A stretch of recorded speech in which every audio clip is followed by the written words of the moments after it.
History is repeating itself for ordinary Russians as Moscow continues with its assault on Kiev. The West has imposed devastating economic sanctions on Russia. Its banks have been cut off from international finance systems. Brands have pulled out. The currency is taking a toll, and Russians are beginning to feel the toll of sanctions on their everyday lives. The ruble has plunged to its record low, and with it, the price of commodities are skyrocketing across Russia. Many retailers have increased the cost of products. The price of a can of milk, for instance, has doubled since the invasion, while sugar and cereal prices increased significantly. We are shocked by the recent events, of course. Prices are in outer space. Food prices have increased very much. I know people who only use nanny formula. Its price is increased by 1,500 rubles. We used diapers that cost around 980 rubles a pack, which would last about a month. Now it costs 1,700 rubles. Russian state news TASS says that some retailers have agreed to cap the price rise at 5%, but many have begun restricting the amount of basics one can buy. We have made an extraordinary decision to impose restrictions because people started to hastily buy groceries. Customers have purchased the average monthly amount of sugar within 2 days, on 6th and 7th March.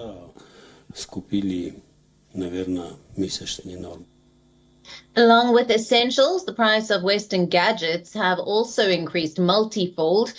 That too, just before the last ones available in Russia are sold out. The price of iPhones, laptops, cars, spare parts, even fast fashion have drastically risen since the 24th of February, the day Russia launched its offensive against Ukraine.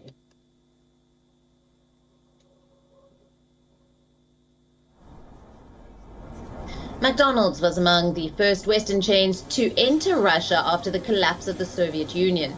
And earlier this week, within hours after the fast food chain's departure was announced, thousands of adverts appeared from Russians reselling food from its restaurants, some at up to 10 times the usual price.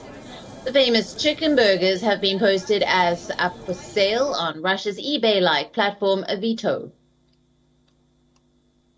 I will perhaps miss that moment when you come here tired after your classes to sit down, have a coffee and snack on something tasty, even if it's not healthy, and have some rest. It is not just business chains that have pulled out of Russia. Social media giants like Facebook and Twitter have restricted access, and from Monday, Russians will no longer be able to access Instagram. Many of Russia's millennials are active on social media. They are successful Instagram influencers. But now that the platform will be inaccessible, these users are sharing their emotional goodbyes.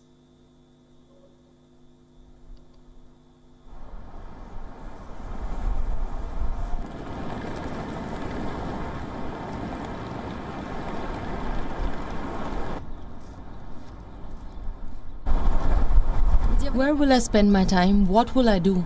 Everyone is on Instagram, literally everyone. What are we going to do now?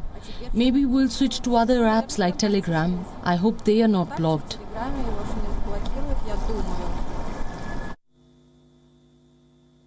In the early 90s, Russians witnessed the same fate. The collapse of the Soviet Union was economically devastating. In the last 3 decades, Russians have built a life for themselves. But currently, as President Putin continues his attack on Ukraine, people fear that the ghosts of the past might appear again.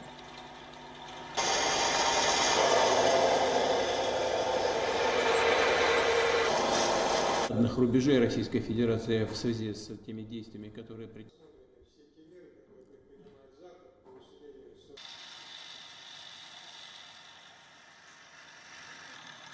WION, now available in your country. Download the app now. Get all the news on the move.